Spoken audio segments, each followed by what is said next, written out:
मी देवेंद्र सरिता गंगाधरराव फडणवीस ईश्वर साक्ष शपथ घेतो की कायद्याद्वारे स्थापित झाले आहे अशा भारताच्या संविधानाबद्दल मी खरी श्रद्धा व निष्ठा बाळगेन। मी भारताची सार्वभौमता व एकात्मता उन्नत राखीन।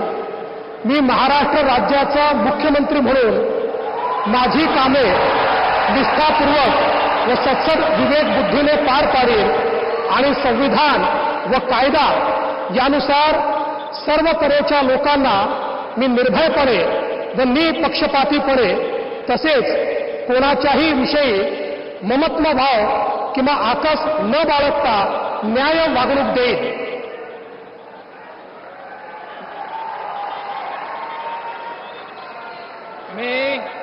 मी देवेंद्र सरिता गंगाधरराव फडणवीस ईश्वर साक्ष शपथ घेतो की महाराष्ट्र राज्याचा मुख्यमंत्री म्हणून माझ्या विचारार्थ आणली जाईल किंवा मला ज्ञात होईल अशी कोणतीही बाब असा मुख्यमंत्री म्हणून माझी कामे यथायोग्य पार पाडण्यासाठी आवश्यक असेल ते खेरीज करून एरवी मी कोणत्याही व्यक्तीला किंवा व्यक्तींना प्रत्यक्षपणे व अप्रत्यक्षपणे कळवणार नाही किंवा त्यांच्याकडे उघड करणार नाही।